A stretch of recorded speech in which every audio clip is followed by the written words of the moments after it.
افغانی کے لیے جناب سہیل صاحب تشریف لا چکے ہیں جو اپنے کلام سے مومنین کے قلوب کو منور فرمائیں گے۔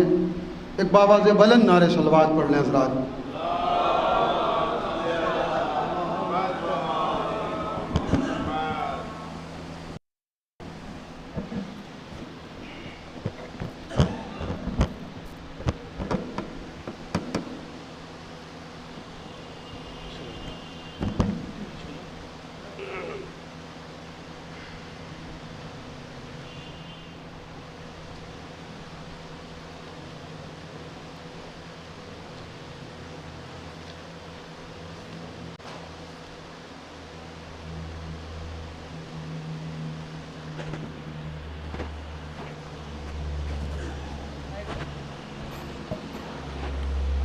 ایک باواز بلند نعرے صلوات۔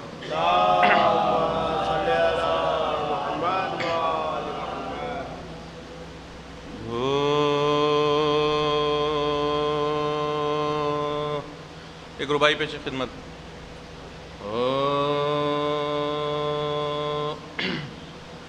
علی کے نام سے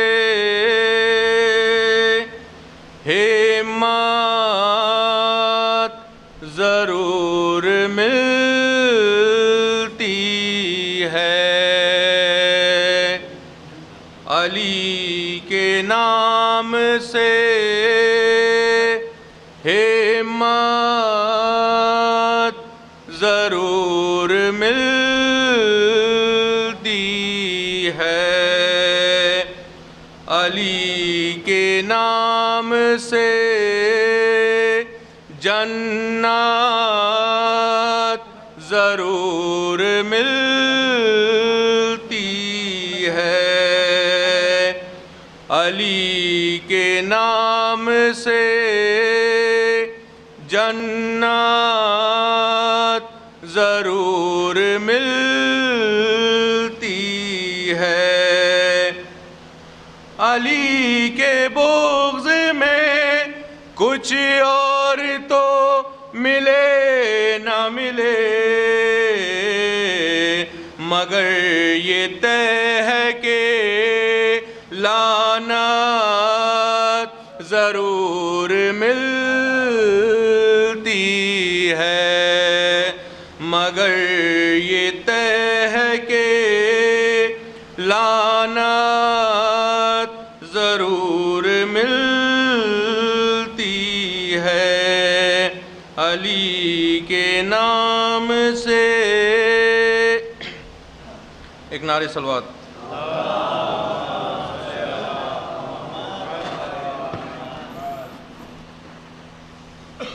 ایک باواز بلند نعرے صلوات۔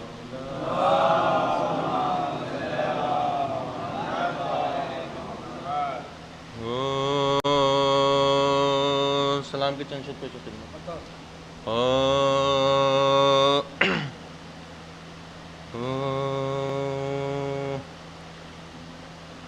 قبر کے حال سے مجھ کو نہ ڈرا پہلے سے، قبر کے حال سے مجھ کو نہ ڈرا پہلے سے، کہ ہوگا موجود نصیری کا خدا پہلے سے، کہ ہوگا موجود نصیری کا خدا پہلے سے، قبر کے حال سے مجھ کو نہ ڈرا پہلے سے، ہوگا موجود نصیری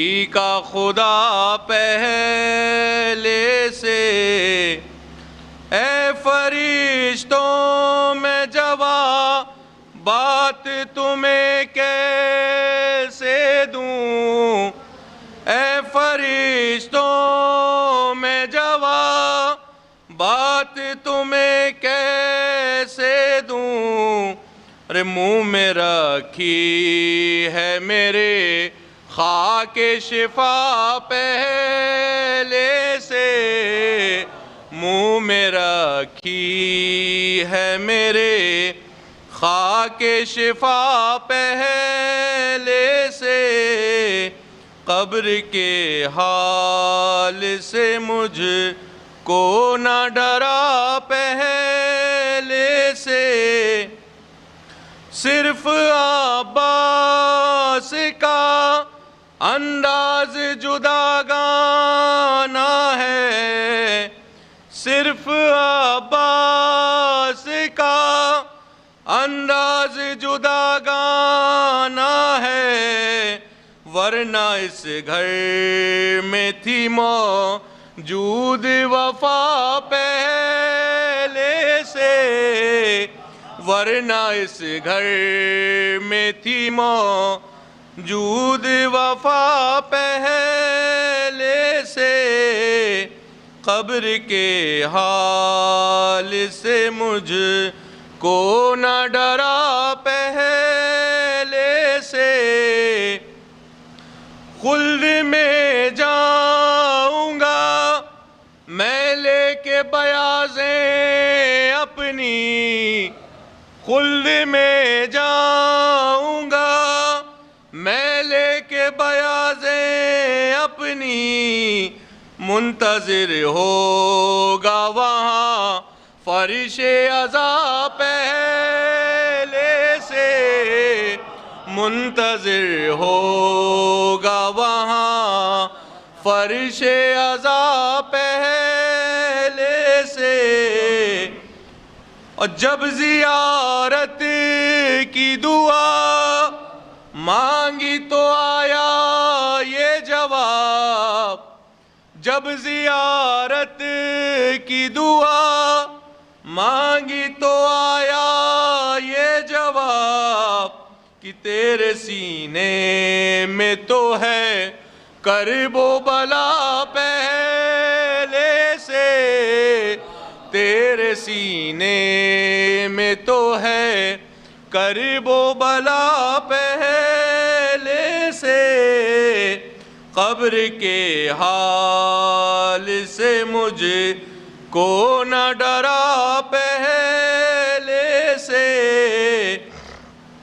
اور میں تو کہتا ہوں نا اسلام نہ قرآن ہوتا، میں تو کہتا ہوں نا اسلام نہ قرآن ہوتا، خلق ہوتے نہ اگر اہل کسا پہلے سے، خلق ہوتے نہ اگر اہل کسا پہلے سے، اور جا کے عباس کے قدموں میں رہوں گا محشر، جا کے عباس کے قدموں میں رہوں گا محشر، میں نے جنت میں بنا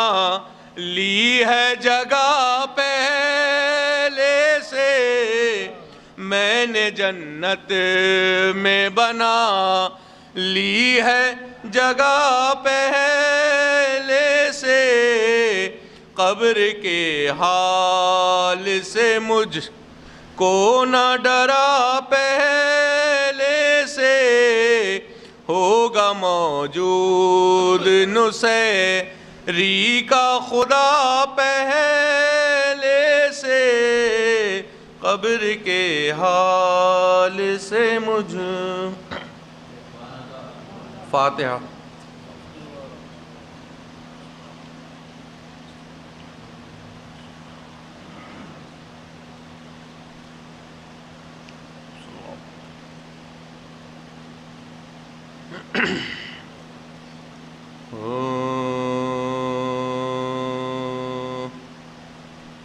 جب کٹ گئے دریا پہ علمدار کے بازو،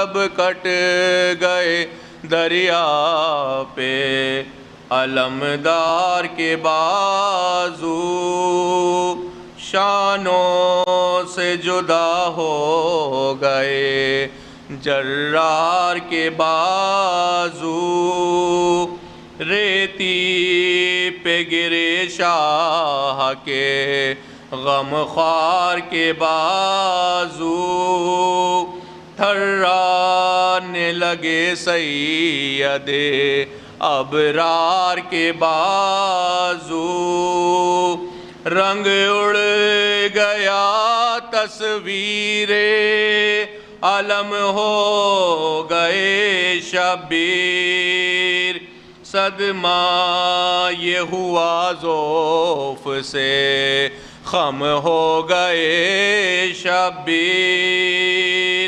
صدمہ یہ ہوا ذوف سے خم ہو گئے شبیر، اکبر سے کہا کر دو گریباں میرا پارا، ہم سوگ میں ہے قتل ہوا شیر ہمارا، عاشق میرے بچوں کا زمانے سے سدھارا، فرما کہ یہ حضرت نے امامے کو اتارا، آفت میں پھنسی پانی کی محتاج سکینہ، بس ہو گئی دنیا میں یتیم آج سکینہ، بس ہو گئی دنیا میں یتیم آج سکینہ، مڑ مڑ کے یہ گرتے ہوئے دوڑے شہ والا، سنبھلے کبھی خود اور کبھی اکبر نے سنبھالا، تھا سینہ اقدس میں کلیجہ ہو بالا، چلاتے تھے ہائے ہائے میری آغوش کا پالا، چلاتے تھے ہائے ہائے میری آغوش کا پالا، آگے کبھی چلتے کبھی پھر پڑھتے تھے شبیر، گھبرا کے ہر ایک لاش پہ گر پڑتے تھے شبیر، گھبرا کے ہر ایک لاش پہ گر پڑتے تھے شبیر، کہتے تھے اٹھا کر یہ علی اکبر زیجا، دریا کی ترائی تو ابھی دور ہے یا شاہ، فرماتے تھے آنکھوں میں بصارت نہیں ہے ماں، عباس علی کھو گئے دنیا سے ہمیں اب کھینچیں گے تلوار جو راستہ نہ ملے گا، ارے اکبر ہمیں کیا بھائی کا لاشا نہ ملے گا، اکبر ہمیں کیا بھائی کا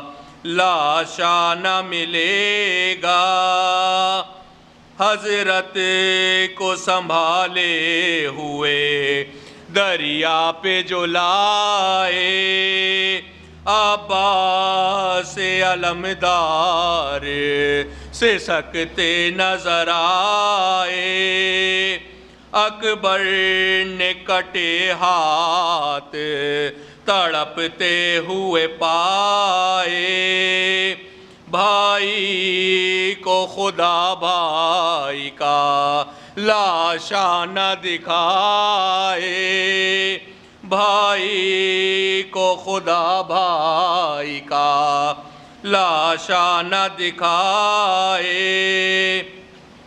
جھکنے جو لگے کانپ کے غش کر گئے شبیر، ثابت علی اکبر پہ ہوا مر گئے شبیر، ثابت علی اکبر پہ ہوا مر گئے شبیر، ہائے ہائے شاہدی کہہ کے جو روئے علی اکبر، صدمے سے تڑپنے لگے عباس دلاور، گھبرا کے بھتیجے سے کہا اے میرے دلبر، بتلا دو کدھر ہے میرے آقا میرے دلبر، اکبر نے کہا غم شاہ والا کو بڑے ہیں، وہ آپ کے قدموں کی طرف غش میں پڑے ہیں، وہ آپ کے قدموں کی طرف غش میں پڑے ہیں، سرکار کے قدم جل دیے عباس پکارے، پھیرو میرے لاشے کو میں قربان تمہارے، چھاتی میں ہے دم موت کے آثار ہیں سارے، قبلے کی طرف چاہیے منہ اے میرے پیارے، بے دست ہوں اس وقت یہ ایسا کرو ہم پر، رکھ دو میرا سر قبلہ عالم کے قدم پر، رکھ دو میرا سر قبلہ عالم کے قدم پر، جب کٹ گئے دریا پہ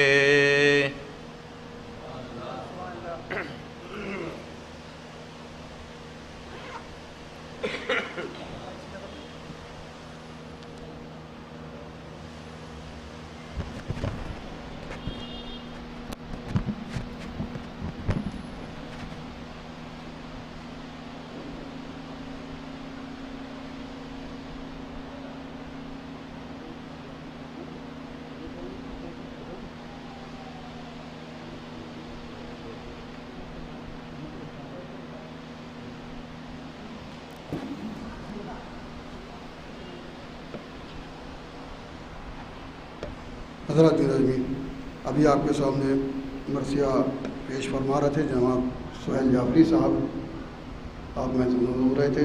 اب میں بڑے ادب و احترام سے پیشخانی کے فرائض انجام دینے کے لیے گزارش کروں گا کہ جناب سہیل کمیل جعفری صاحب سے کہ وہ آئیں اور افروز ممبر ہوں اور اپنے کناب سے مومنین کو منور فرمائیں، ایک باواز بلند نعرے صلوات پڑھ لیں۔ حضرات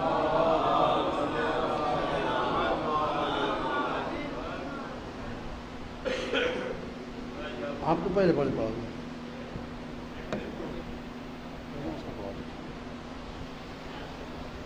ہم نے ہر فکر زمانے سے جدا رکھی ہے، ساری دنیا سے الگ اپنی ادا رکھی ہے، بعد از مرگ فرشتوں نے کیا مجھ سے سوال، میں نے بس اتنا کہا خاک شفا رکھی ہے۔ میں بڑے ادب و احترام سے گزارش کروں گا جناب سیف رضوی صاحب سے کہ وہ افروز ممبر ہوں اور اپنے کلام سے مومنین کے قلوب کو منور فرمائیں، ایک باواز بلند نعرے صلوات پڑھ لیں۔ حضرات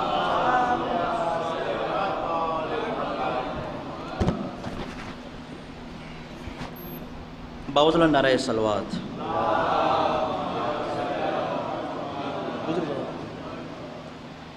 سے ایک مطلب اور چند شے سماعت ایک صلوات پڑھتے ہیں محمد والے محمد.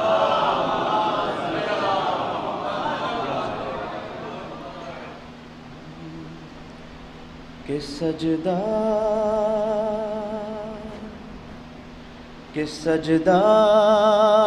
نگاہ حق میں وہ، کہ سجدہ نگاہ حق میں وہ سجدہ نہیں ہوگا.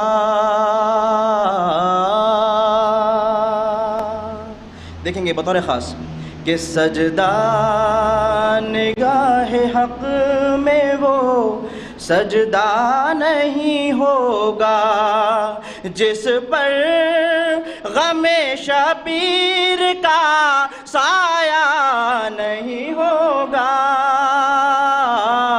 کہ جس پر غم شبیر کا سایہ نہیں ہوگا. اور یہ مطلب دیکھیں گے کہ دنیا میں کہیں ایک بھی حصہ نہیں ہوگا، کہ دنیا میں کہیں ایک بھی حصہ نہیں ہوگا. ارے غازی کے علم کا جہاں سایہ نہیں ہوگا، کہ غازی کے علم کا جہاں سایہ نہیں ہوگا. اور تاریخ نے دیکھی ہے رسولوں کی نمازیں، بطور خاص دیکھیں گے عمر بھائی کہ تاریخ نے دیکھی ہے رسولوں کی نمازیں، تیروں پہ مگر کوئی مصلی نہیں ہوگا، کہ تیروں پہ مگر کوئی مصلی نہیں ہوگا. اور یہ شعر دیکھیں گے بطور خاص. اور ایک سلسلہ نور ہے، کہ ایک سلسلہ نور ہے تا مہدی ازادم،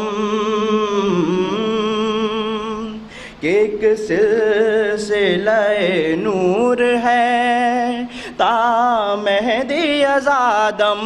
ارے ایسا تو فرشتوں کا بھی شجرہ نہیں ہوگا، کہ ایسا تو فرشتوں کا بھی شجرہ نہیں ہوگا. اور جس گھر میں عزا خانہ شبیر سجا ہو،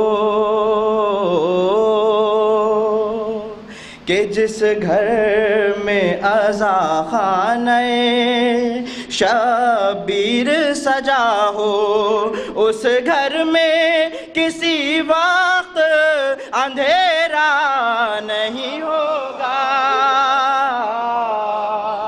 اس گھر میں کسی وقت اندھیرا نہیں ہوگا. اور یہ شعر دیکھیں گے بطور خاص کہ ایک نفس پیمبر ہے جو سایہ ہے نبی کا، کہ ایک نفس پیمبر ہے جو سایہ ہے نبی کا. ویسے تو نبی کا کوئی سایہ نہیں ہوگا، ارے ویسے تو نبی کا کوئی سایہ نہیں ہوگا. اور جنت کی طرف آ گیا دوزخ سے نکل کر، کہ جنت کی طرف آ گیا، دوزخ سے نکل کر حر جیسا مقدر کبھی دیکھا نہیں ہوگا، حر جیسا مقدر کبھی دیکھا نہیں ہوگا، اور اس طرح سے کچلا سرے باطل شہدی نے، کہ اس طرح سے کچلا سرے باطل شہدی نے، کہ اس طرح سے کچلا سرے باطل شہدی نے، اب پھر کبھی بیعت کا تقاضا نہیں ہوگا۔ اور یہ چیز دیکھیں گے مولا عباس کے حوالے سے ایک صلوات پڑھ دیں محمد والے محمد رسول اللہ، دیکھیں گے بطور خاص کہ خط کھینچ کے عباس لینوں سے یہ بولے،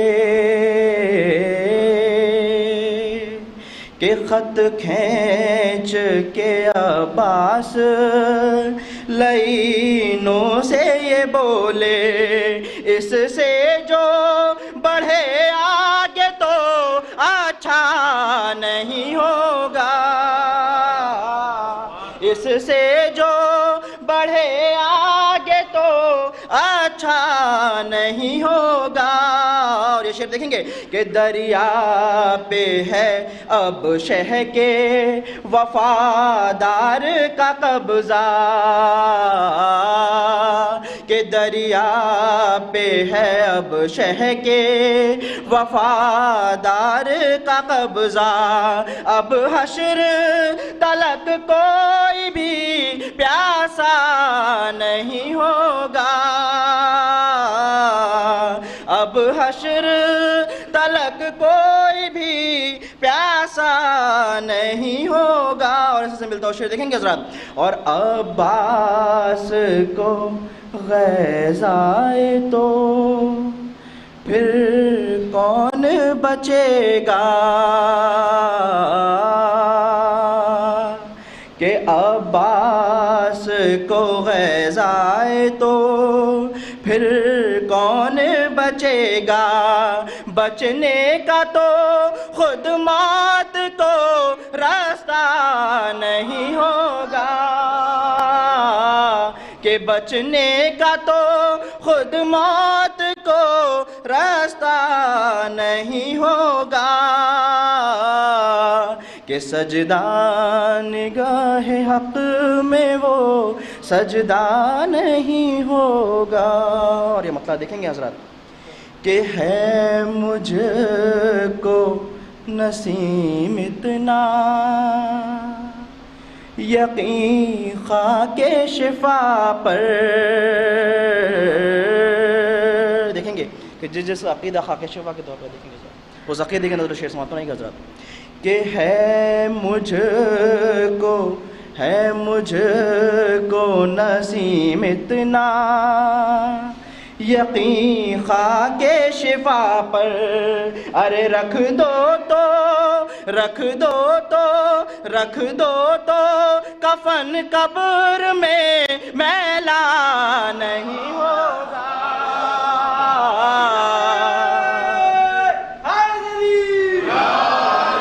ہے مجھ کو نسیم اتنا یقین خاک شفا پر، ارے رکھ دو تو کفن قبر میں میلا نہیں ہوگا، کہ سجدہ نگاہ حق۔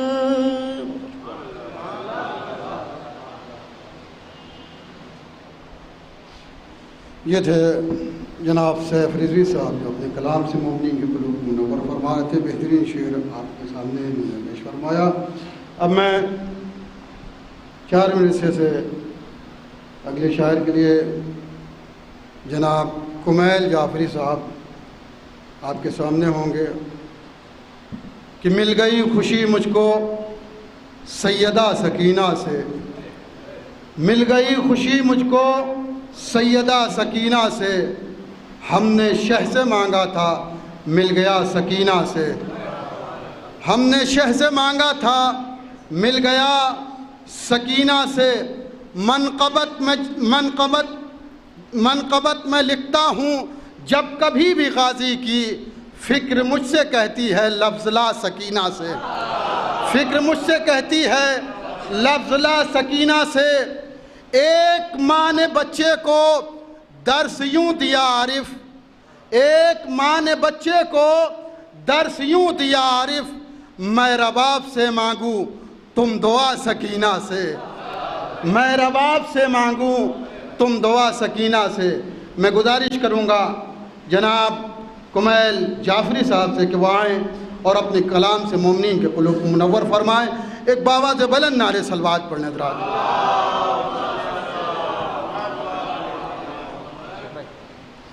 صلوات بھیجتے پر محمد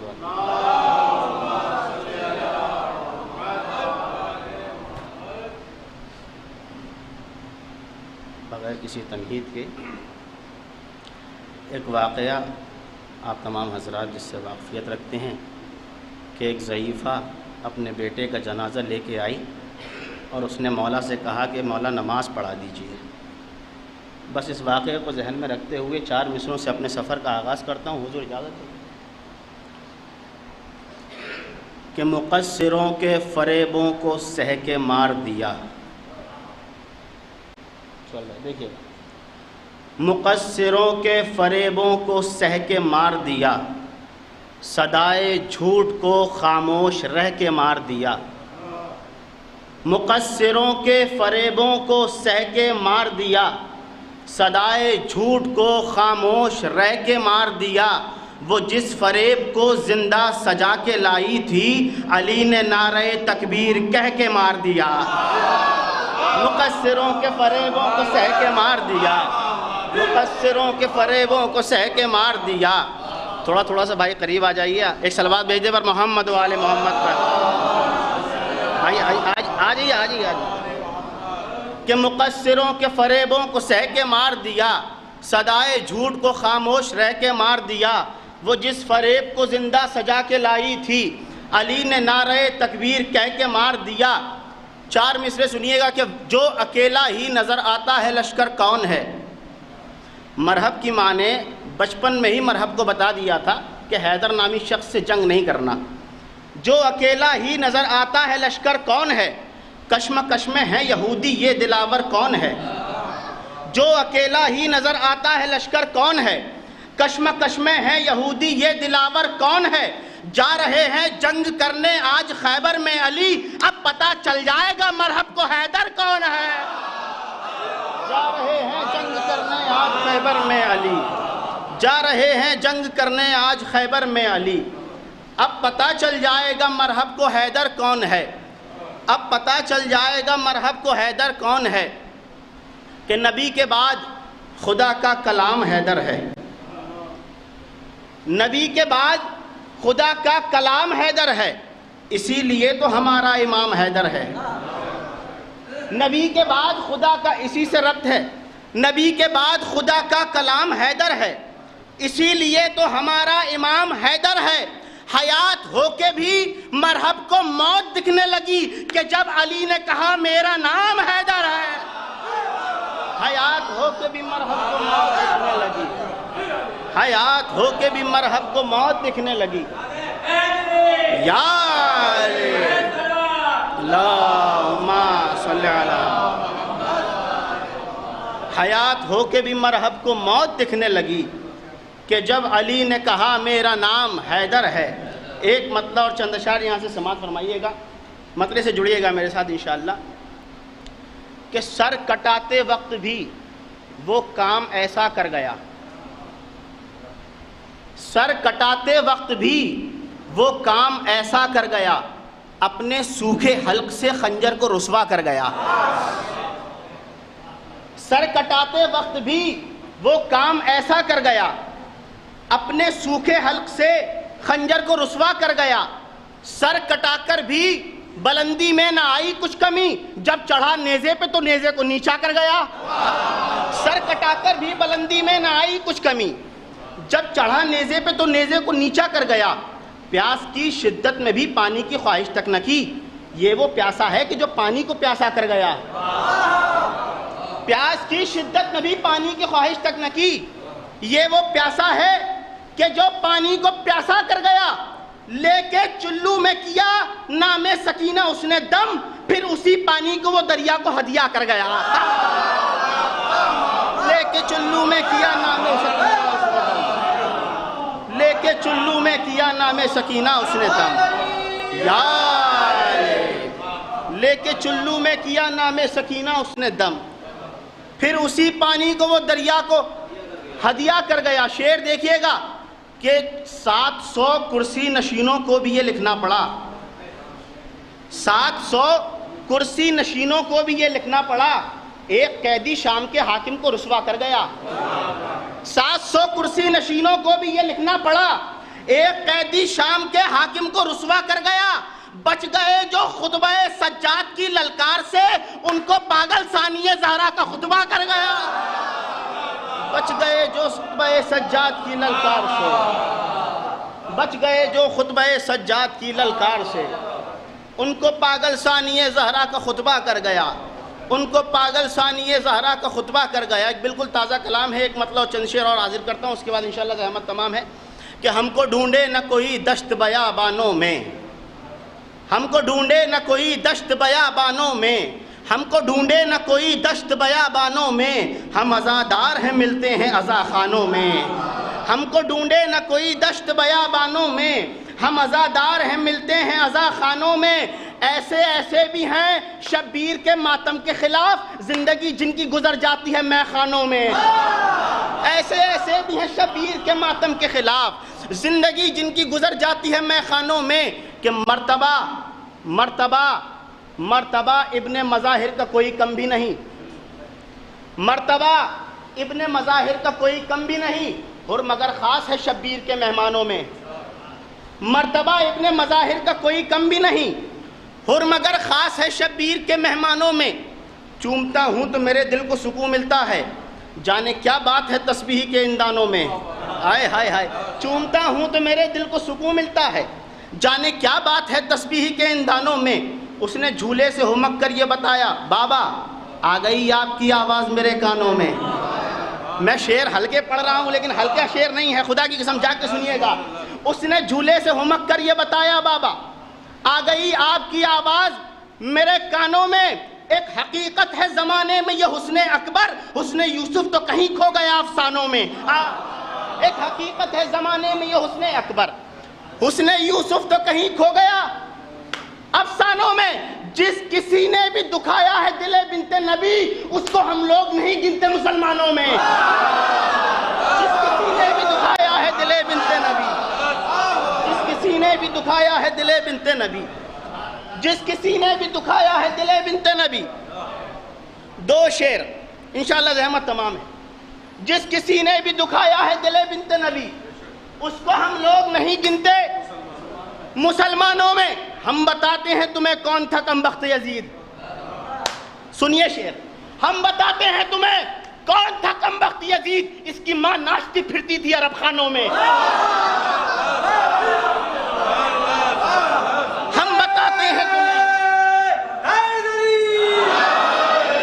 ہم بتاتے ہیں تمہیں کون تھا کم بخت یزید، اس کی ماں ناچتی پھرتی تھی عرب خانوں میں۔ باپ عیاش تھا، یہ باپ کی صحبت میں رہا، پرورش اس کی ہوئی شام کے میخانوں میں۔ باپ عیاش تھا، یہ باپ کی صحبت میں رہا، پرورش اس کی ہوئی شام کے میخانوں میں۔ ہم بتاتے ہیں تمہیں کون تھا کم بخت یزید، اس کی ماں ناچتی پھرتی تھی عرب خانوں میں۔ ایک صلوات بھیج دے بر محمد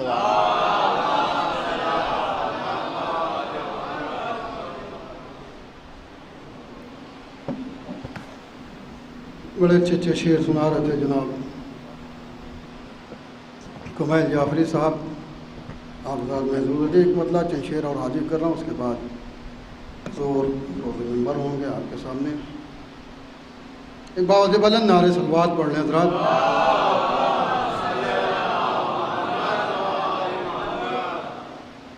لے گئے عشق مجھے ہے در کرار کے پاس. لے گئے عشق مجھے ہے در کرار کے پاس. ورنہ کیا رکھا تھا مجھ جیسے گنہگار کے پاس. لے گئے عشق مجھے ہے در کرار کے پاس. مجھ کو لگتا ہے کہ آتی ہے جنا سے خوشبو. مجھ کو لگتا ہے کہ آتی ہے جنا سے خوشبو. جب سے بیٹھا ہوں عزا خانے کی دیوار کے پاس. لے گئے عشق مجھے ہے در کرار کے پاس. سیکھنے کے لیے ہم لوگ بھی درس شیعات. سیکھنے کے لیے ہم لوگ بھی درس شیعات. آؤ چلتے ہیں ذرا میثم تمار کے پاس. لے گئے عشق مجھے ہے در کرار کے پاس. انبیاء ٹھہرے جہاں ٹھہرے محمد لیکن. انبیاء ٹھہرے جہاں ٹھہرے محمد لیکن. خود محمد رکے سرور کے عزادار کے پاس. لے گئے عشق مجھے ہے در کرار کے پاس. اور آخری شعر ملاحظہ فرما لیں حضرات, ملاحظہ کر لیں, خاص توجہ چاہتا ہوں شعر پہ. دیکھ لیتی ہے یہ میدان میں 70 نسلیں. دیکھ لیتی ہے یہ میدان میں 70 نسلیں. کتنی بینائی ہے مولا تیری تلوار کے پاس. لے گئے عشق مجھے ہے در کرار کے پاس. اب میں بڑے ادب و احترام سے حجت الاسلام علی جناب مولانا محسن تقوی صاحب قبلہ سے گزارش کروں گا کہ وہ فروز ممبر ہوں اور اپنے بیان سے مومنین کے قلوب کو منور فرمائیں. ایک باواز بلند نعرے صلوات پڑھ لیں حضرات.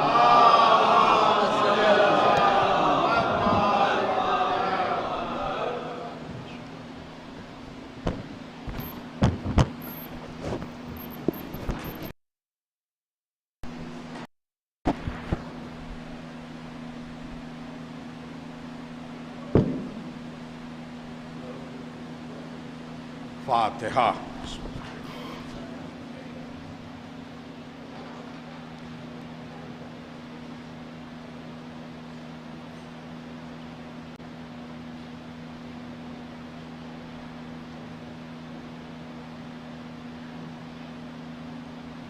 اعوذ باللہ من الشیطان الرجیم.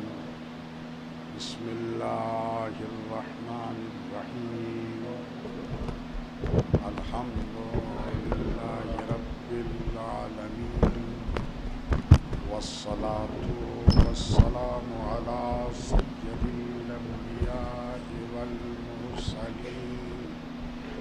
سيدنا ونبينا وشفيع ذنوبنا وطبيب نفوسنا بالقاسم محمد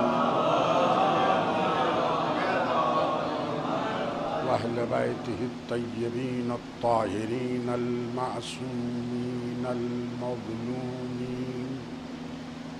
واللعنة الله على أعدائهم أجمعين من يومنا هذا إلى يوم الدين.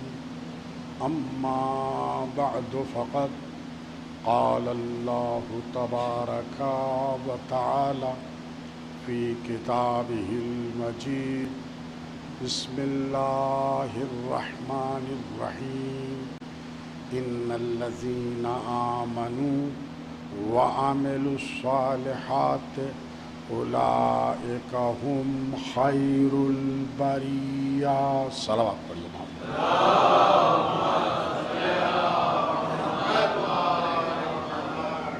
پہلی درخواست آپ حضرات سے یہی ہے کہ ایک مرتبہ سورہ حمد اور 3 مرتبہ سورہ توحید کی تلاوت فرما کر مرحوم کی روح کو ایصال فرمائیں.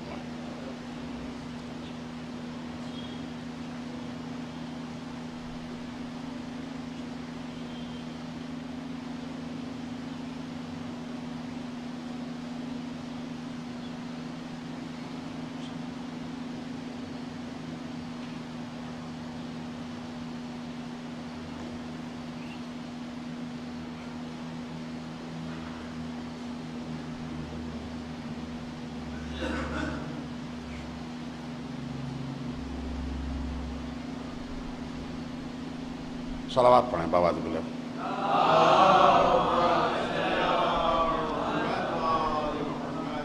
سورہ مبارک بینہ کی یہ 7ویں آیت. ارشاد ہو رہا ہے: ان الذین آمنوا، بے شک وہ لوگ کہ جو ایمان لے کے آئے، وعملوا الصالحات، اور جنہوں نے نیک کام انجام دیے، اولئک ھم خیر البریہ، یہی وہ لوگ ہیں کہ جو تمام مخلوقات میں سب سے بہتر ہیں. عزیزان گرامی، دیکھیں خیر البریہ کی بات ہو رہی ہے، یعنی مخلوقات میں سب سے بہتر. بریہ یعنی بریہ کے معنی ہے، برآ کے معنی ہے خلق کرنا. بریہ یعنی مخلوقات، خیر البریہ یعنی مخلوقات میں سب سے بہتر. بات صرف انسانوں کی نہیں ہو رہی ہے کہ انسانوں میں سب سے بہتر کون. بات خیر البریہ کی ہو رہی ہے. خیر البریہ کے اندر عزیزان گرامی ملائکہ بھی شامل ہے اور جنات بھی شامل ہے، بلکہ خدا بند عالم کی جتنی مخلوق ہے سب کو اس میں شامل کرتے ہوئے خیر البریہ کہا جا رہا ہے کہ اللہ کی مخلوقات میں سب سے بہتر. اس میں یہ دنیا بھی ہے، اور اس دنیا سے الگ ہٹ کے بھی اگر کہیں اور کوئی دوسری دنیا آباد ہے تو ظاہر ہے کہ وہ بھی اس کے اندر شامل ہے. تو بہرحال خیر البریہ کہا جا رہا ہے کہ جو لوگ ایمان لے کے آئے، جنہوں نے عمل صالح انجام دیے، وہی خیر البریہ ہیں.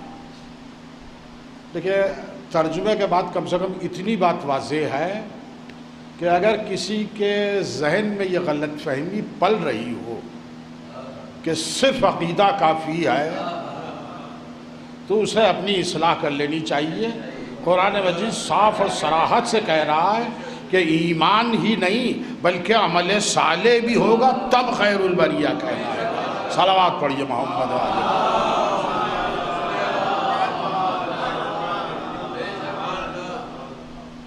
تو اب مسئلہ یہ ہے کہ یہ خیر البریہ سے مراد کون ہے. تو عزیزان اکرامی دیکھیں سب کا ایمان ایک جیسا نہیں ہوتا، سب کا ایمان ایک جیسا نہیں ہوتا، اور سب کا عمل بھی ایک جیسا نہیں ہوتا. کوئی ایمان کے لحاظ سے بلند درجے کے اوپر فائز ہے، اور کوئی ایمان کے لحاظ سے جو ہے وہ بلند درجات تک نہیں پہنچ سکا۔ مثلا خود پیغمبر اسلام نے ہی اعلان فرما دیا کہ سلمان کا ایمان جو ہے وہ 10ویں درجے کے اوپر ہے، اور ابو ذر کا ایمان 9ویں درجے کے اوپر ہے، جناب مقداد کا ایمان جو ہے وہ 8ویں درجے کے اوپر ہے۔ لیکن میں اتنا آپ حضرات کے سامنے چیلنج کے ساتھ کہہ سکتا ہوں کہ پیغمبر نے سلمان کے ایمان کو تو بتا دیا، ابو ذر کے ایمان کو بتا دیا، اور مقداد کے ایمان کو بتا دیا، لیکن کسی حدیث میں علی کے ایمان کو نہیں بتایا۔ یہ نہیں بتایا کہ علی کا ایمان کس درجے کے اوپر، وہ 11ویں درجے میں بتا سکتے تھے، اور 11 اگر کم محسوس ہو رہے تھے تو 11 کے بعد جو ہے وہ بہت سے اعداد ہیں، 20 بتا سکتے تھے، 50 بتا سکتے تھے، 100 بتا سکتے تھے، لیکن پیغمبر اسلام نے جو ہے وہ عدد کے ذریعے سے علی کے ایمان کو نہیں بتایا۔ عزیزان گرامی کیوں نہیں بتایا؟ دیکھیے اس لیے نہیں بتایا کہ ہر عدد کے اندر ایک کمزوری پوشیدہ رہتی ہے، اور عدد کی کمزوری یہ ہوتی ہے کہ آپ عدد کوئی بھی تصور کر لیجئے، اس سے بالاتر کا تصور رہتا ہے، لیکن علی کا ایمان اس درجے کے اوپر تھا جس سے بالاتر کا کوئی تصور ہی نہیں تھا۔ لہذا پیغمبر نے کسی عدد کے ذریعے سے نہیں بتایا، ہاں ایک موقع کے اوپر کل ایمان ضرور بتایا ہے، کل ایمان ضرور بتایا ہے، لیکن اب بہت سو کے گلے سے نیچے جو ہے یہ کل ایمان نہیں اترتا، ان کے گلے سے نیچے کل ایمان نہیں اترتا۔ عزیزان گرامی ہماری سمجھ میں یہ نہیں آیا کہ پیغمبر اسلام نے اس بیچارے کو کیوں کل کفر کہہ دیا، کل کفر کس لحاظ سے کہہ دیا، لیکن سوچا تو پھر سمجھ میں آیا کل ایمان کے مقابلے میں جو بھی آ جائے کل کفر ہی آئے۔ صلوات پڑھیے محمد و آل محمد۔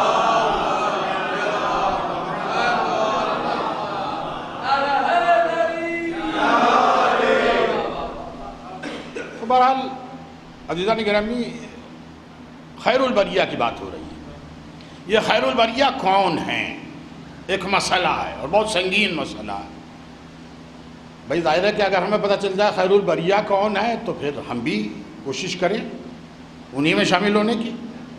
تو یہ خیر البریہ کون ہے؟ عزیزان گرامی خیر البریہ کا پتہ کس سے پوچھیں، کون بتائے گا خیر البریہ؟ اور پھر خیر البریہ بھی پتہ چل جائے تو پھر عزیزان گرامی مسئلہ ایک یہ ہے کہ خیر البریہ میں بھی سبھی برابر کے تھوڑے ہی ہوں گے،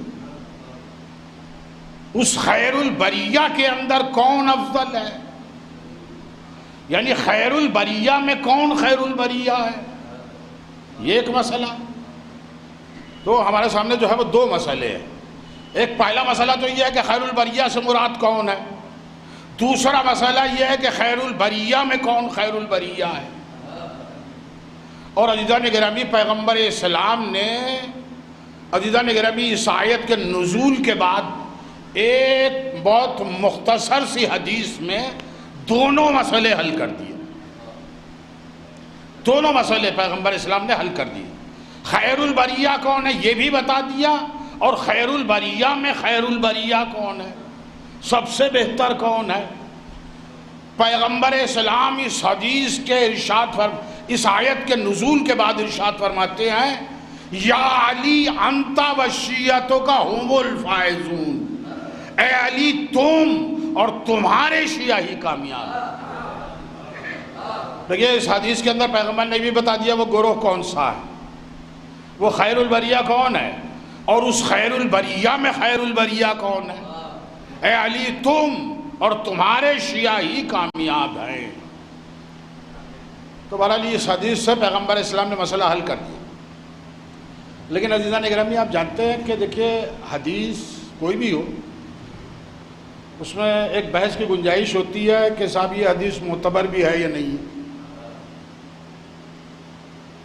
دیکھیے یہ بحث جو ہے وہ قرآن مجید کے متعلق نہیں ہوتی کہ یہ آیت جو ہے وہ معتبر ہے یا نہیں ہے، وہ اس لیے کہ قرآن کی ہر آیت معتبر ہے، ہر لفظ معتبر ہے، لیکن حدیث کے متعلق یہ بحث ہوتی ہے تو میں آپ کے سامنے جو ہے وہ صرف 3 حوالے پیش کروں گا، اور دیکھیے حوالے ایسے ہیں کہ آپ سن کے خود حیرت زدہ رہ جائیں، آپ کو حیرت ہوگی کہ انہوں نے بھی لکھ دیا اس حدیث کو، انہوں نے بھی نقل کیا۔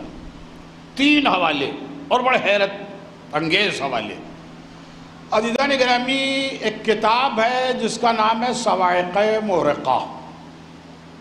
صواعق محرقہ کا مطلب کیا ہے؟ جلا دینے والی بجلیاں۔ یہ کسے جلانے کی بات کر رہے ہیں؟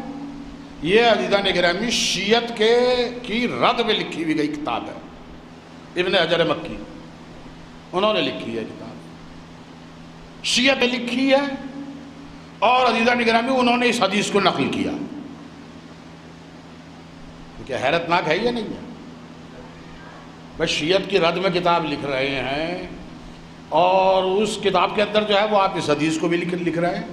اچھا حدیث لکھ کے یہ کہہ دیا ہو کہ صاحب یہ حدیث ضعیف ہے تو چلیے کوئی مسئلہ نہیں، لیکن انہوں نے مانا ہے، استدلال میں پیش کیا کہ حدیث صحیح ہے۔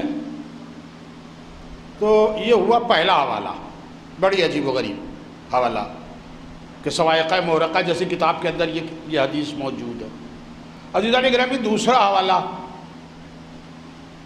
آپ میں سے اکثر حضرات جو ہے وہ دہلی گئے ہوں گے، وہاں جیسے یہاں شہید ثالث ہیں، ایک شہید رابع جو ہے وہ درگاہ پنجہ شریف میں دفن ہے۔ عزیزان گرامی، انہوں نے کتاب لکھی تھی نزہہ اثنا شریعہ، اور اسی بنا پہ جو ہے وہ بیچارے شہید کیے گئے۔ وہ کتاب جس کتاب کی رد میں لکھی گئی تھی، عبدالعزیز دہلوی تحفہ اثنا شریعہ، شیعت کی رد میں لکھی جانے والی کتاب۔ عزیزان گرامی، یہ حدیث اس کتاب کے اندر بھی موجود ہے،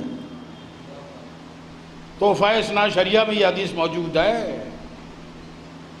اب آپ کو حیرت کہ واقعی انسان کے انتہا نہ رہے کہ صاحب یہ شیعت کی رد میں کتاب لکھ رہے ہیں، شیعت کو غلط ثابت کر رہے ہیں، اور حدیث یہ لکھ رہے ہیں کہ یا علی انتا و شیعتک هم الفائزون، اے علی تم اور تمہارے شیعہ کامیاب ہیں۔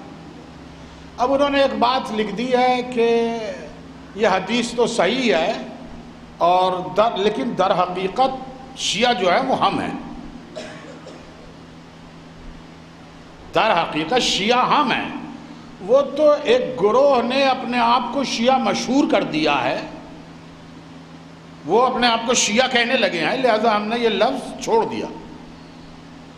عزیزان گرامی، مسئلہ یہ ہے کہ ہم اپنے آپ کو صرف شیعہ ہی تھوڑی کہتے ہیں، ہم تو اپنے آپ کو مسلمان بھی کہتے ہیں،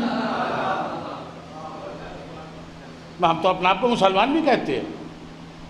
تو کیا اب آپ اسلام سے بھی جو ہے وہ دامن کش ہو جائیں گے، اسلام کو بھی جو ہے وہ چھوڑ دیں گے؟ تو بہرحال یہ تھے 2 حوالے۔ اب تیسرا حوالہ سن لیجئے، اس کے بعد کسی حوالے کی ضرورت نہیں۔ عزیزان گرامی، تیسرا حوالہ امام ابن تیمیہ۔ یہ کون ہے یہ امام ابن تیمیہ؟ یہ عزیزان گرامی وہابیت کے بانی ہیں، ان سے جو ہے وہ وہابیت چلی ہے۔ ان کی کتاب ہے منہاج السنہ، اس میں یہ حدیث موجود ہے۔ منہاج السنہ میں یہ کتاب، یہ حدیث موجود ہے۔ تو دیکھیے یہ 3 حوالے میں نے آپ حضرات کی خدمت میں پیش کر دیے کہ یہ جو ہے ان 3 کتابوں میں جو شیعت کی رد کے اندر لکھی گئی ہیں، ان کتابوں کے اندر جو ہے وہ یہ حدیث موجود ہے۔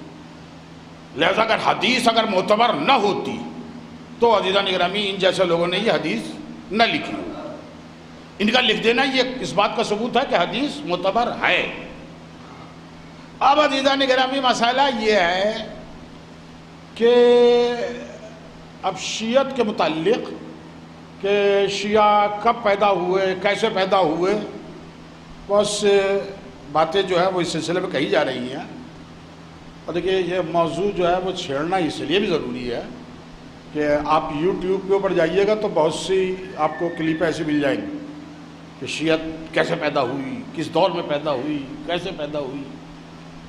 تو بہرحال شیعت کی تاریخ اگر شیعوی کو نہ پتہ ہو بس شیعوں کے جوانوں ہی کو نہ پتہ ہو تو عزیزان گرامی پھر تو مسئلہ ہے، بہت سنگین مسئلہ ہے۔ تو اب بہت سے نظریے اس سلسلے میں پیش کیے گئے ہیں۔ ایک نظریہ یہ ہے کہ شیعت جو ہے امام حسن کے دور میں، یعنی جب آپ نے صلح فرمائی ہے تو اس کے بعد جو ہے وہ شیعت وجود میں آئی، اس سے پہلے شیعت نہیں تھی۔ عزیزان گرامی ہم اس بات کو قبول کرنے کے لیے کسی طرح تیار نہیں۔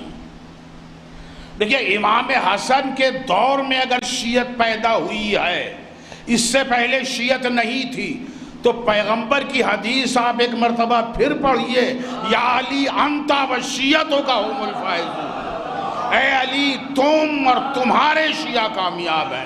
اس کا مطلب یہ کہ صلح حسن سے پہلے کوئی کامیاب ہی نہیں تھا۔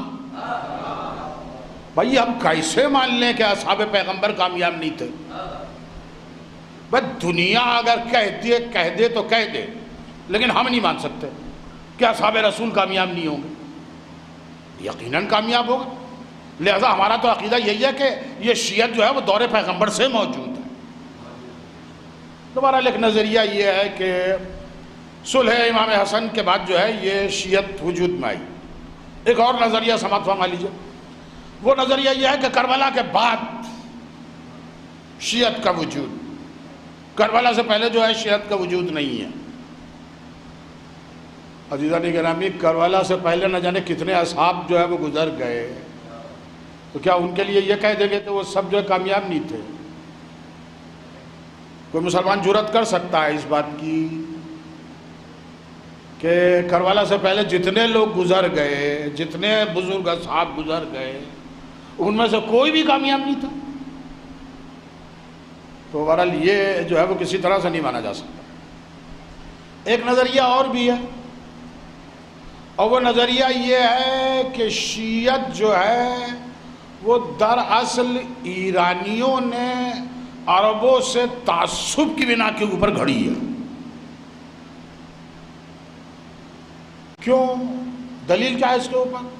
کہ دلیل یہ ہے کہ ان کی جتنی بھی بڑی بڑی کتابیں ہیں وہ زیادہ تر جو ہے وہ ایرانیوں کی لکھی ہوئی ہیں، فقہ میں، حدیث میں، تفسیر میں زیادہ تر بڑی بڑی کتابیں جو ہے وہ ایرانیوں کی لکھی ہوئی ہیں۔ لہذا شیعوں نے اس مذہب کو جو ہے، ایرانیوں نے اس مذہب کو ایجاد کیا ہے۔ عزیزان گرامی میں کہتا ہوں کہ اگر یہی دلیل ہے تو برادران اہل سنت کی کتاب ستہ کے اندر سے 6 مستند حدیث کی جو کتابیں ہیں عزیزان گرامی، وہ ترمذی شریف کو کہاں لے جائیں؟ تو انہی میں سے امام بخاری کو کیا سمجھیں گے؟ کوئی عرب تھوڑا ہی ہے۔ تو اکثر جو ہے برادران اسلام کی کتابیں بھی ایرانیوں کی لکھی ہوئی۔ تو اگر اس دلیل سے آپ اگر شیعت کے اوپر یہ الزام لگائیے گا کہ ایرانیوں نے گھڑی ہے، تو پھر تو اہل سنت کی کتابیں بھی اسی زمرے میں آ جائیں گی۔ تو بہرحال یہ مختلف نظریات ہیں، اور اب میں آپ کے سامنے جو ہے وہ ایک نظریہ جسے بہت زیادہ جو ہے وہ شہرت دی جا رہی ہے اور یوٹیوب کے اوپر خوب ہے، کہ یہ شیعت جو ہے وہ عبداللہ ابن سبا کی ایجاد ہے۔ یہ عبداللہ ابن سبا کون تھا؟ یہ عبداللہ ابن سبا ایک یہودی تھا کہ جو دوسری خلافت میں مسلمان ہوا، اور اس نے شیعت کی ایجاد کی۔ اور بھی اس کے کارنامے بتائے جاتے ہیں، مثلا یہ کہ جنگ جمل کیوں ہوئی، کیسے ہوئی؟ کہا کہ اس کی سازش تھی، عبداللہ ابن سبا کی سازش سے جو ہے جنگ جمل ہوئی۔ جنگ صفین کیوں ہوئی؟ کہ جنگ صفین میں بھی یہی تھا۔ تیسرے خلیفہ کیوں شہید کیے گئے؟ کہا کہ اسی کی سازش تھی، عبداللہ ابن سبا کی سازش تھی، اور اسی نے جو ہے وہ شیعت کو گھڑا ہے۔ دیکھیے اس بات کا خوب پرچار ہو رہا ہے، خوب یوٹیوب کے اوپر 1 2 نہیں 20 جو ہے کلپیں اس طرح کی موجود ہیں کہ شیعت جو ہے وہ عبداللہ ابن سبا کی ایجاد ہے۔ لہذا میں دیکھیے جوانوں کو کم سے کم اس چیز کی طرف جو ہے وہ متوجہ کرنا چاہوں گا کہ کہ وہ باطل کے پروپیگنڈے کے اندر جو ہے وہ ہرگز نہ آئے۔ یہ عبداللہ ابن سبا کون ہے، کہاں پیدا ہوا، اس کا پہلی مرتبہ اسلامی کتب میں، اسلامی کتابوں میں سب سے پہلا ذکر طبری کی زبان پہ آتا ہے۔ طبری مورخ، اس کی زبان کے اوپر عبداللہ ابن سبا کا پہلا ذکر آیا۔ عزیزان گرامی، 322 ہجری کے اندر طبری جو ہے وہ اس دنیا سے رخصت ہوا۔ 322 ہجری کا مطلب پیغمبر اسلام کے 322 سال بعد جو ہے وہ یہ شخص جو ہے وہ مرا ہے۔ اب زیادہ سے زیادہ آپ سمجھ لیجئے کہ 250-300 سال جو ہے وہ پہلے بعد میں جو ہے پیغمبر اسلام کے جو ہے یہ انسان نے جو ہے وہ پہلی مرتبہ کتاب لکھی ہے۔ اس سے پہلے کی کسی اسلامی کتاب میں عبداللہ ابن سبا کا کوئی ذکر ہی نہیں ہے۔ اس سے پہلے کی جو کتابیں ہیں واقدی کی اور یعقوبی کی اور جتنی کتابیں ہیں اس سے پہلے، عزیزان گرامی، کسی کتاب کے اندر جو ہے وہ عبداللہ ابن سبا کا ذکر نہیں ہے۔ پہلا راوی کے جس کی زبان پر عبداللہ ابن سبا کا نام آیا ہے وہ سیف ابن عمر ہے۔ یعنی سیف ابن عمر سے تاریخ طبری کے مؤلف نے جو ہے یہ روایت لکھی ہے۔ اب یہ سیف ابن عمر کیسا آدمی ہے، میں اس کی کچھ خصوصیتیں آپ کے سامنے بیان کروں گا اور آپ اس سے سمجھ میں آ جائے گا کہ واقعی یہ کس طرح کا آدمی تھا۔ سیف ابن عمر کی روایتوں میں عزیزان گرامی بہت سے ایسے اصحاب کا ذکر ہے کہ جن کا ذکر جو ہے وہ کسی دوسری کتاب کے اندر نہیں ہے۔ سیف ابن عمر کی روایتوں میں بہت سے ایسے ذکر ہیں، بہت سے ایسے لوگوں کا ذکر ہے کہ جن کا ذکر کسی کتاب کے اندر نہیں ہے۔ یعنی خود جو ہے وہ اصحاب گھڑ لیتا، نام گھڑ لیتا، خود ہی گھڑ لیتا۔ اور عزیزان گرامی، آپ کی حیرت کی انتہا نہیں رہے گی کہ بہت سے ایسے شہروں کا نام اس کی روایتوں کے اندر موجود ہے کہ دنیا کے بڑے بڑے جغرافی کے ماہرین جو ہے وہ ڈھونڈتے ڈھونڈتے تھک گئے کہ یہ شہر ہیں کہاں۔ اور نہ صرف یہ کہ شہر، بہت سے پہاڑوں کا ایسا ذکر ہے کہ وہ پہاڑ دنیا کے نقشے میں نظر نہیں آتے۔ بہت سی نہروں کا ایسا ذکر ہے کہ وہ نہریں جو ہے وہ دنیا کی سمجھ میں نہیں آتی کہ یہ کہاں ہیں۔ اور حد ہو گئی عزیزان گرامی، اس نے اپنے جو ہے 28 کے قریب جو ہے اپنے استادوں کا ذکر کیا کہ میں نے ان سے روایت لی ہے، ان سے روایت لی ہے۔ 28 میں 18 استاد ایسے ہیں کہ جن کا ذکر کسی کتاب میں نہیں ہے۔ تو اب عزیزان گرامی، ایسے آدمی کی روایت کے اوپر کیا بھروسہ کیا جائے؟ اچھا، مسئلہ یہ ہے کہ حدیث کی ساری کتابوں میں، برادران اہل سنت کی ساری کتابوں میں سیف ابن عمر کی کوئی روایت پیغمبر اسلام سے قبول نہیں کی جاتی۔ حدیث کی ہر کتاب میں اسے جو ہے وہ کاذب کہا گیا، کذاب کہا گیا کہ یہ جھوٹ بولتا ہے۔ یعنی قال رسول اللہ کہتا ہوا یہ نظر آئے تو اس کی بات نہ مانو۔ عزیزان گرامی، میں کہتا ہوں کہ ذرا انصاف سے بتائیے کہ جو شخص پیغمبر اسلام پہ جھوٹ بول سکتا ہے، کیا وہ شیعوں کے لیے جھوٹ نہیں بول سکتا؟ جو پیغمبر اسلام کے لیے جھوٹ بول دے تو وہ شیعوں کے پر بھی الزام لگا سکتا۔ تو یہ عبداللہ ابن سبا جو ایجاد کیا گیا، عزیزان گرامی، اس کا کوئی وجود نہیں ہے، اس کا کوئی وجود نہیں۔ طبری سے پہلے جو ہے کسی روایت کے اندر، کسی تاریخی کتاب کے اندر عبداللہ ابن سبا کا وجود آپ کو نہیں ملے گا۔ تو بہرحال ایک فرضی نام جو ہے وہ ڈھونڈا گیا کہ شیعت کی ایجاد جو ہے وہ عبداللہ ابن سبا نے کی. عزیزان گرامی میں کہتا ہوں کہ دیکھیے بہرحال دشمن ہے، وہ جو چاہے سو کہتے. میں کہتا ہوں کہ یہ دیکھیے عبداللہ ابن سبا جو شیعت پہ الزام رکھنے کے لیے جو آدمی گھڑنے کی ضرورت پیش آئی ہے، میں کہتا ہوں کہ یہی شیعت کی کامیابی ہے.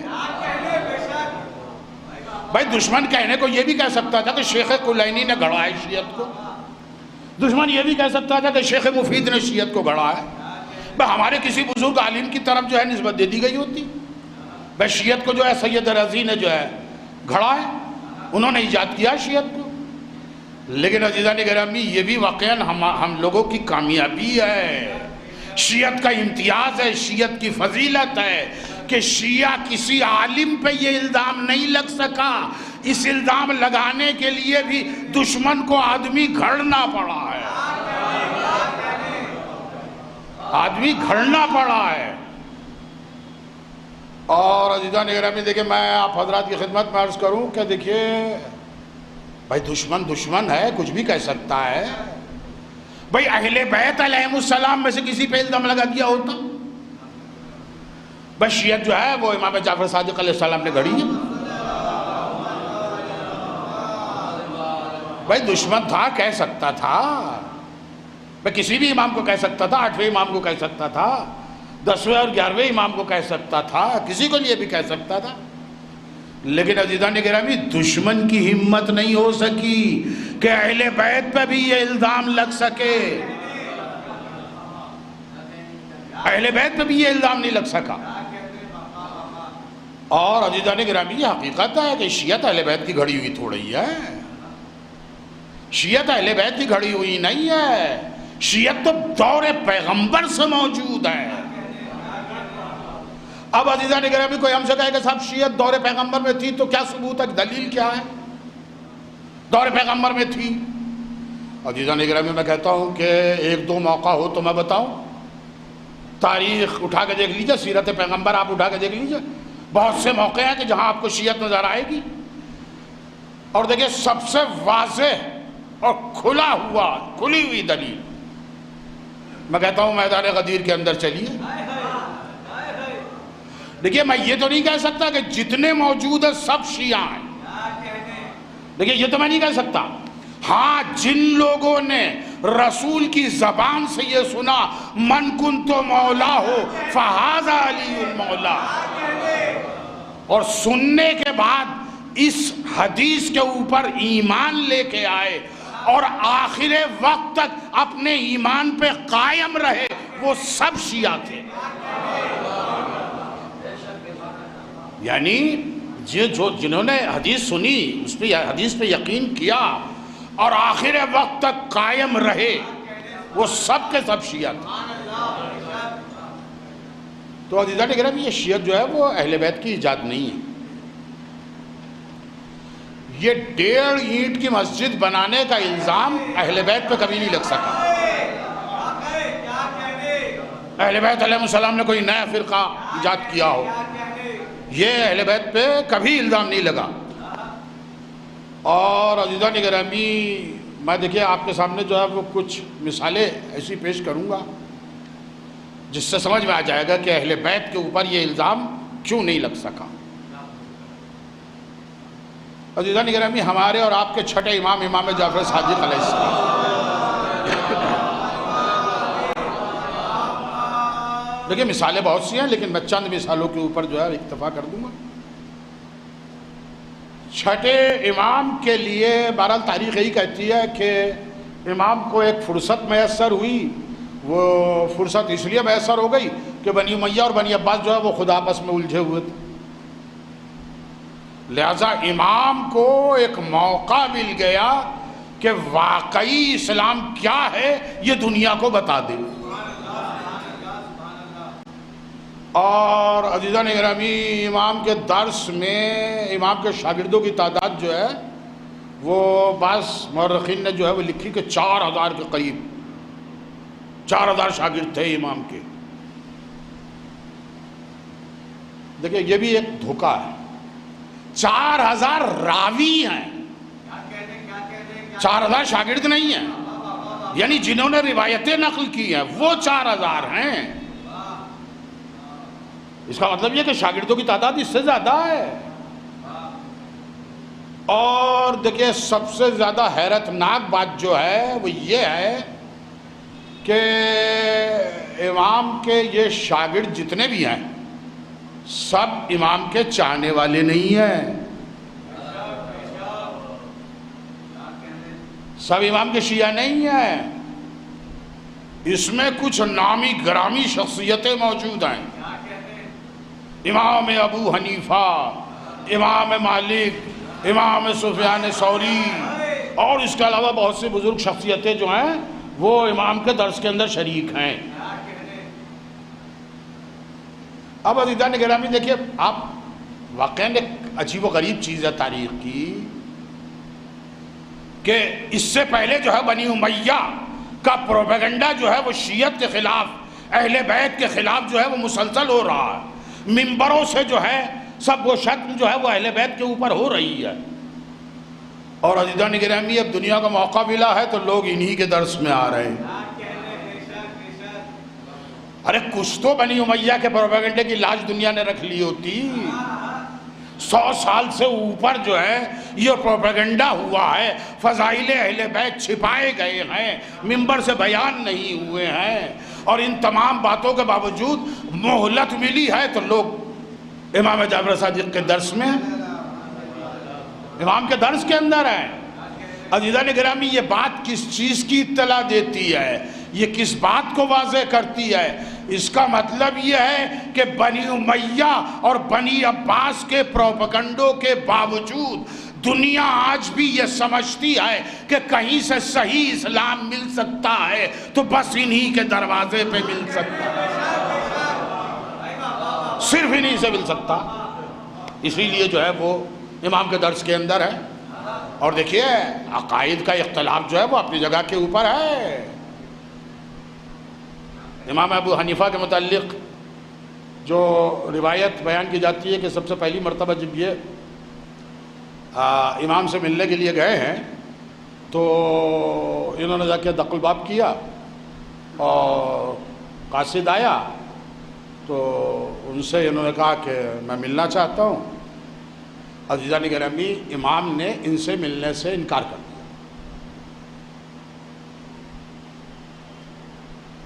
تو اب یہ وہی دروازے کے اوپر کھڑے رہے. اتنے میں ایک وفد جس میں کچھ لوگ تھے وہ لوگ آئے اور انہوں نے امام سے ملاقات چاہی تو امام نے قاصد کے ذریعے سے انہیں بلوا لیا اور انہی کے ساتھ ساتھ جو ہے یہ بھی وفد کے ساتھ جو ہے امام کی خدمت میں پہنچ گیا. دیکھیں پہلا وقت یعنی امام سے پہلی ملاقات ہے تو اب انہوں نے کہا کہ حضور وہ بغداد کے قریب آپ کے چاہنے والے جو بہت سے ہیں ان سے آپ یہ کہیے کہ وہ اصحاب کو برا نہ کہا کریں.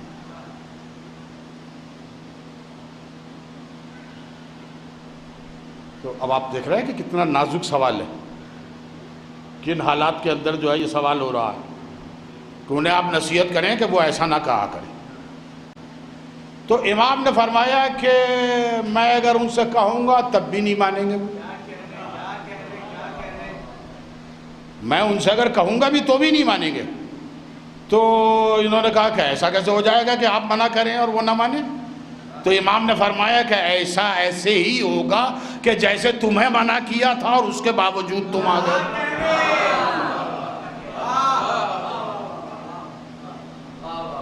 تمہیں منع کیا گیا تھا اور اس کے باوجود تم آ گئے. تو بہرحال یہ چند نام میں نے آپ حضرات کی خدمت میں عرض کیے کہ یہ امام کے درس میں شریک ہوتے تھے. عزیزان گرامی اب دوسرا موقع آپ سماعت فرما لیجئے. دوسرا موقع جو ہے ہمارے اور آپ کے 8ویں امام امام رضا علیہ السلام. امام کو مامون نے بلایا ہے اور امام جانے پہ مجبور ہوئے ہیں.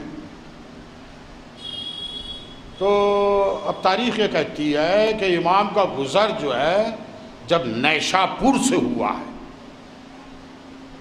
تو نیشاپور میں 20,000 راوی قلم دعوات لے کر امام سے حدیث سنانے کی فرمائش کرتے ہیں. اب بہت ممکن ہے کہ کوئی یہ سمجھ رہا ہو کہ صاحب یہ سب کے سب شیعہ ہوں گے. تو عزیزان گرامی اس وقت کی جو پاپولیشن تھی اور اس وقت کا جو جغرافیہ تھا اس کے اعتبار سے یہ نیشاپور جو ہے وہ شیعہ علاقہ نہیں تھا، بلکہ تاریخ میں موجود ہے کہ مامون نے حکم دیا تھا اپنے کارندوں کو کہ امام کو اس راستے سے نہ لایا جائے کہ جو شیعوں کے علاقے ہوں. شیعوں کے علاقوں سے الگ ہٹ کے راستہ طے کیا جائے، وہاں سے جو ہے امام کو لایا جائے. اور عزیزان گرامی نیشاپور کے اندر جو ہے وہ 20,000 راوی موجود ہیں جو امام سے فرمائش کر رہے ہیں کہ حضور حدیث پیغمبر کی حدیث سنائیے. دیکھیے آپ واقعاً اگر انصاف سے کام لیں اور اس دور کے حالات کو اگر سمجھیں تو ان 20,000 میں 1 یا 2% بھی جو ہے وہ شیعہ نہیں ہے. یہ عجیب غریب منظر ہے کہ 20,000 راوی جو ہے وہ حدیث نقل کرنے کے لیے وہاں موجود ہیں. اور عزیزان گرامی یہ راوی جو ہے وہ پیغمبر یعنی امام سے مطالبہ کر رہے ہیں کہ آپ حدیث سنائیے. اب دیکھیے کتنا عرصہ گزر چکا ہے، آپ اس کا اندازہ لگائیے. 200 سال کے قریب. یہ 200 سال کا فاصلہ جو ہے کوئی معمولی نہیں ہوتا ہے. اس میں بنی امیہ کا پروپیگنڈا بھی ہے، اس میں بنی عباس کا پروپیگنڈا بھی ہے. لیکن دنیا آج بھی یہی سمجھ رہی ہے کہ پیغمبر کی کوئی حدیث صحیح سنا سکتا ہے تو وہ بس اہل بیت ہے کہ جو سنا سکتا ہے. یہ صورتحال ہے.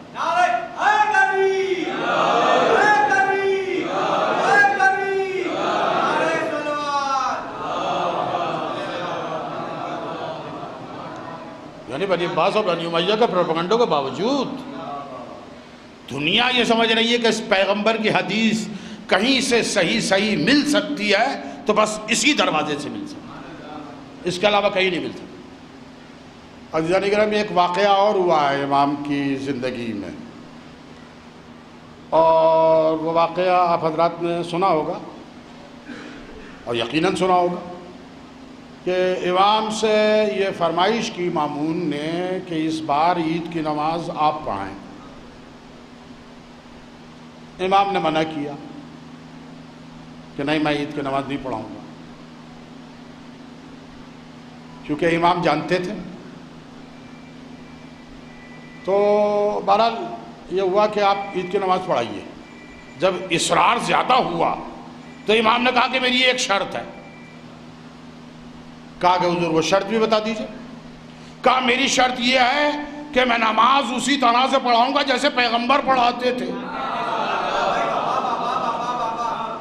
اب آپ مجھے بتائیے کوئی ہے کہ جو یہ کہہ سکتا ہو کہ نہیں پیغمبر والے طریقے پہ تو نہ پڑھائیے گا؟ یہ مامون ہمت کر ہی نہیں سکتا کہ وہ یہ کہہ دے.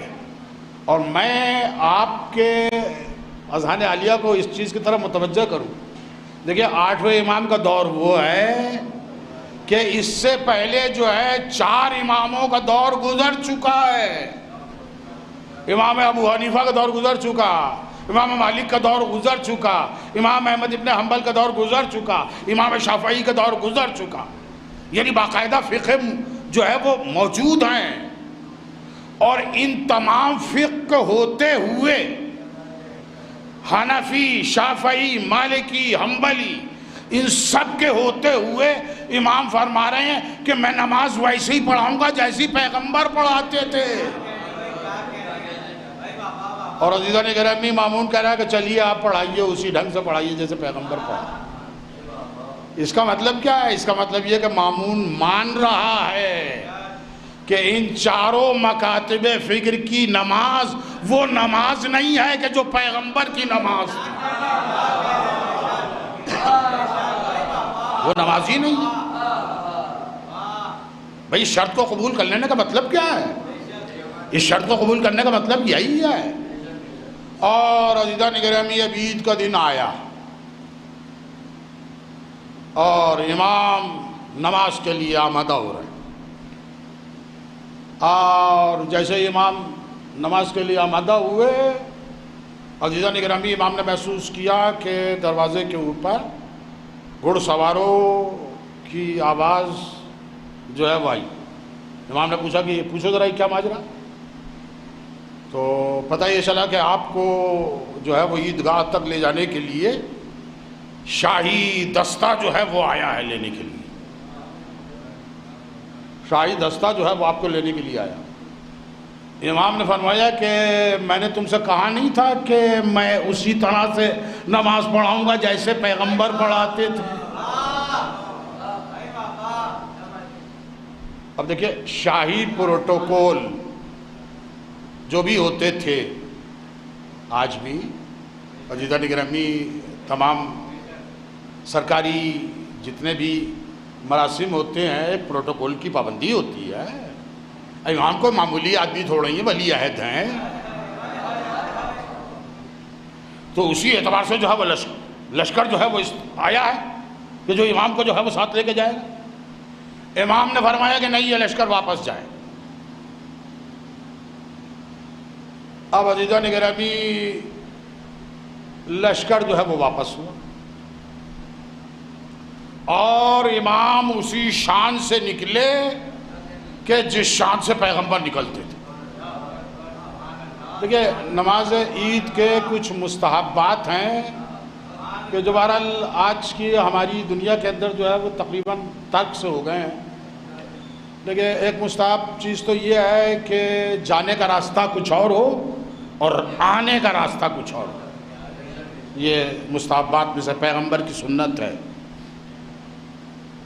پیغمبر عید کی نماز پڑھنے جایا کرتے تھے لباس کو سمیٹے ہوئے، تکبیر کے نعرے بلند کرتے ہوئے، کھلے ہوئے آسمان پہ میں نماز ہوتی تھی۔ اب کیا کیا جائے، وہ تو آج کی مجبوری ہو گئی ہے کہ مسجدوں کے اندر چھت کے نیچے اب نماز پڑھ رہے ہیں، ورنہ مستحب تو یہی ہے کہ جو ہے عید کی نماز جو ہے وہ کھلے ہوئے آسمان کے اندر جو ہے وہ نماز پڑھی جائے۔ اور عزیزان گرامی، اب جناب امام رضا علیہ السلام عزیزان گرامی آمادہ ہو کے نکلے، لباس کو سمیٹے ہوئے، ننگے پیر، اور عزیزان گرامی تکبیر کی آوازیں بلند کرتے ہوئے۔ اور جب امام کا یہ اس انداز سے نکلنا، عزیزان گرامی اس کی شہرت دنیا کے اندر ہوئی، اور اب جب شہرت دنیا میں ہوئی کہ اسی انداز کی نماز پڑھائیں گے، پیغمبر والی نماز پڑھائیں گے، تو ہر ایک کے دل کے اندر تمنا جاگوزی ہوئی کہ پیغمبر والی نماز، پیغمبر والی نماز۔ ہر ایک چاہ رہا ہے کہ پیغمبر والی نماز پڑھیں گے، پیغمبر والی نماز پڑھیں گے۔ عزادارو، جو عید کی نماز بھی نہیں پڑھتے تھے وہ بھی عید کی نماز پڑھنے کے لیے حاضر ہو گئے، وہ بھی جو ہے وہ عید کی نماز پڑھنے کے لیے حاضر ہو گئے۔ اور عزیزان گرامی اب ایک ہجوم ہے کہ جو عیدگاہ کے اندر جمع ہو رہا، اور عزیزان گرامی اب مامون نے سمجھ لیا کہ اگر انہوں نے اب عید کی نماز پڑھا دی تو سب سے پہلا کام تو یہ ہوگا کہ دنیا کی سمجھ میں آ جائے گا کہ پیغمبر کی نماز ہوتی کیسی تھی۔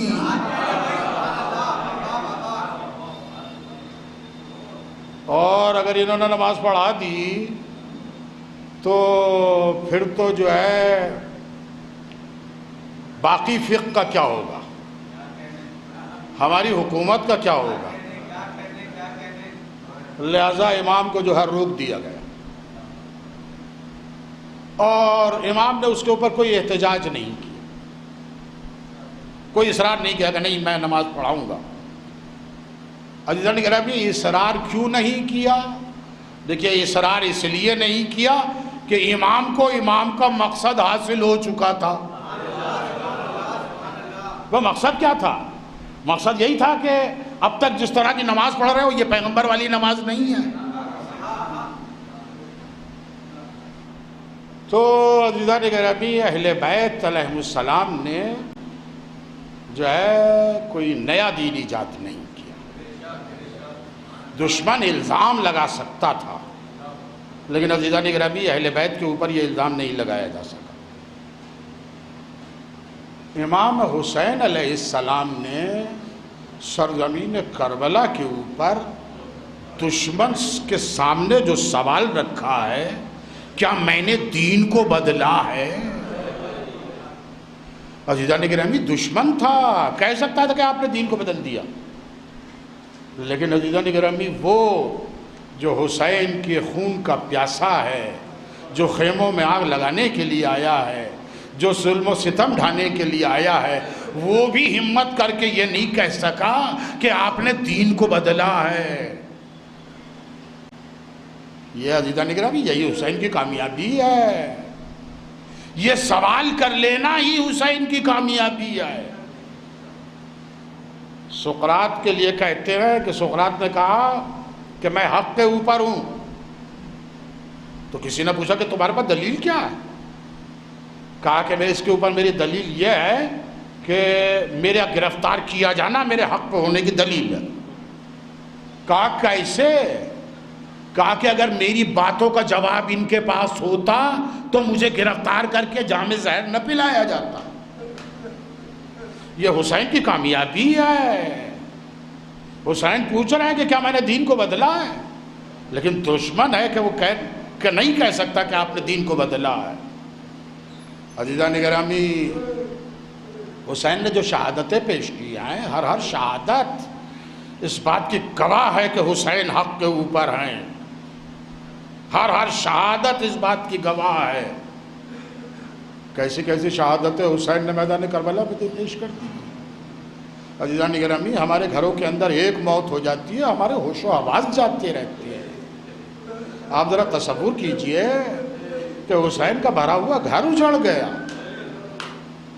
ایک دن میں 71 جنازے حسین نے اٹھا لیے، اور میں کہتا ہوں کہ حسین کے قلب و جگر کی وسعتیں آپ کی سمجھ میں آ جائیں تو پھر یہ بھی سوچ لیجئے کہ حسین نے 71 داغ دیکھے تھے، زینب نے 72 داغ دیکھے۔ زینب نے 72 داغ دیکھے، اور عزاداروں کیسے کیسے داغ حسین نے دیکھے ہیں۔ صبح عاشور جو جنازوں پہ جنازے حسین نے اٹھانے شروع کیے ہیں، کبھی حبیب کا جنازہ، کبھی زہیر کا جنازہ، کبھی مسلم ابن اوسجہ کا جنازہ، یہاں تک کہ جنازے اٹھاتے اٹھاتے حسین ایک موقع پہ اتنا تھک گئے کہ اپنے جوان بیٹے کے جنازے کو نہ اٹھا سکے۔ تھوڑی دور لے کے چلے تھے کہ پھر جلتی ہوئی زمین پہ لٹا دیا، پھر اٹھایا ہمت کر کے، پھر جلتی ہوئی زمین پہ لٹا دیا۔ عزادارو ایک سپاہی مولا کی خدمت میں بار بار آتا ہے کہ مولا مرنے کی اجازت دیجئے، اور عزادارو امام فرماتے ہیں کہ تم میرے لشکر کے سردار ہو، تمہیں کیسے مرنے کی اجازت دے دوں؟ عزادارو دیکھیے جناب عباس کی شجاعت آپ سنتے رہتے ہیں، میں کہتا ہوں کہ عباس کو شجاعت کے جوہر دکھانے کا موقع ہی کہاں ملا ہے؟ ارے عباس نے تو صبر کے جوہر دکھائے ہیں۔ عزادارو دیکھیں یہ عباس کا صبر ہے کہ عباس کے سامنے اون و محمد مرنے کے لیے جائیں۔ یہ اون و محمد کون ہے؟ یہ اون و محمد وہ ہیں کہ جن کی پرورش عباس کے زانووں پہ ہوئی ہے۔ عباس کے سامنے علی اکبر شہید ہوں، یہ عباس کی شجاعت نہیں، عزادارو یہ عباس کا صبر ہے۔ گود کے پالے ہوئے عباس کے گود کے پالے ہوئے مرنے کے لیے جا رہے ہیں۔ اور عزادارو عباس کو مرنے کی اجازت نہیں مل رہی، اور عزادارو سب سے آخر میں جب کوئی صحابی حسین کا باقی نہیں بچا اور جب کوئی اعزہ میں باقی نہیں بچا تو عزادارو قبل اس کے کہ حسین عباس کو بلائیں، عباس مولا کی خدمت میں پہنچ چکے تھے۔ اور عزادارو اب عباس فرماتے ہیں کہ مولا اب تو وہ لشکر بھی نہیں رہا جس کا میں علمبردار تھا۔ عزادارو عباس کو اجازت اب بھی نہیں ملتی۔ فرماتے ہیں کہ عباس تم دیکھ رہے ہو خیمے کے اندر بچے پیاسے ہیں، بچوں کے لیے پانی کا بندوبست کرو۔ عزادارو اس کا مطلب کیا ہے؟ دیکھیں اس کا مطلب یہ کہ لڑنے کی اجازت اب بھی نہیں ملی، لڑنے کی اجازت اب بھی نہیں ملی۔ لیکن عزادارو حکم پانے کے بعد، اب دیکھیں حکم پانے جیسے ہی حکم ملا ہے جناب عباس کو، فوراً خیمے کے اندر آئے، بچوں کو بلا کے اطلاع دیتے ہیں کہ بچوں میں تمہارے لیے پانی لینے کے لیے جا رہا ہوں۔ عزادارو چھوٹے چھوٹے بچے جو مفہوم موت سے واقف نہیں ہیں، عزادارو جو بچے سمجھدار ہیں وہ تو یہ دیکھ رہے ہیں کہ جو خیمے سے گیا ہے وہ واپس نہیں آیا۔ ہاں چھوٹے چھوٹے بچے جو مفہوم موت سے واقف نہیں ہیں، بہت ممکن ہے کہ ان کے دلوں کے اندر خوشی کی لہر دوڑی ہو کہ عباس پانی لے کے آئیں گے، عباس پانی لینے کے لیے جا رہے ہیں۔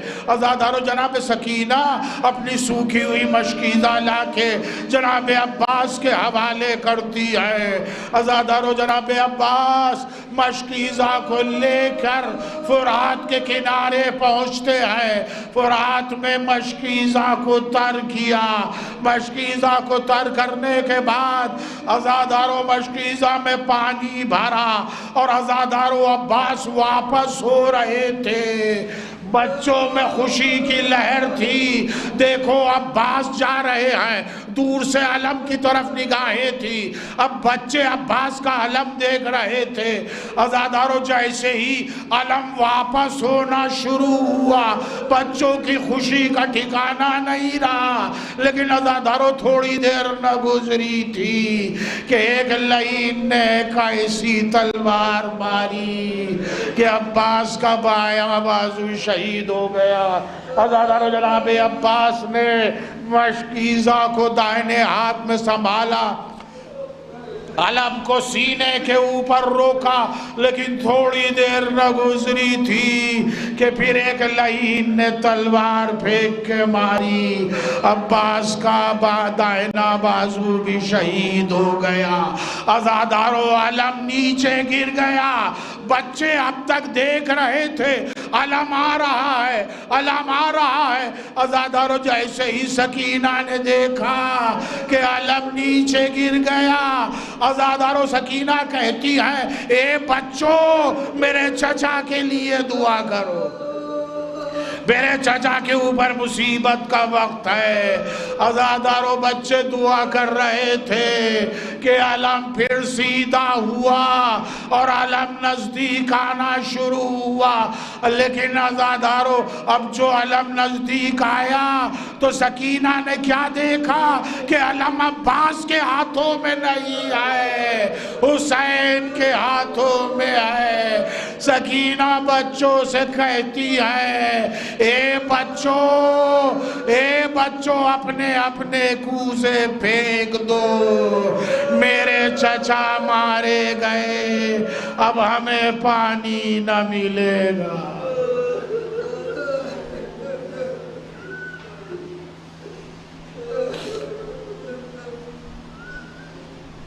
باری الہ تجھے واسطہ محمد و آل محمد کا تعلیمات اہل بیت اور قرآن پہ چلنے کی توفیق عطا۔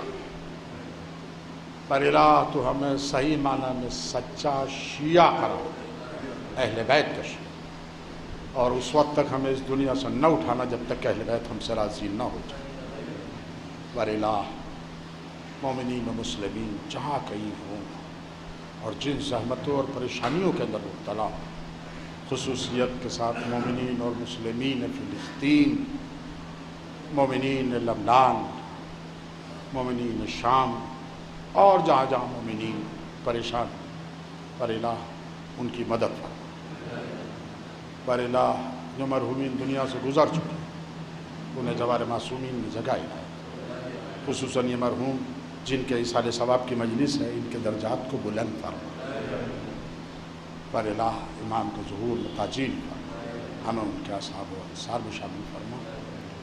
آپ حضرات سے پھر ایک مرتبہ گزارش کروں گا کہ ایک مرتبہ سورہ حمد اور 3 مرتبہ سورہ توحید کی تلاوت فرما کر مرحوم کی کو اصال فرما۔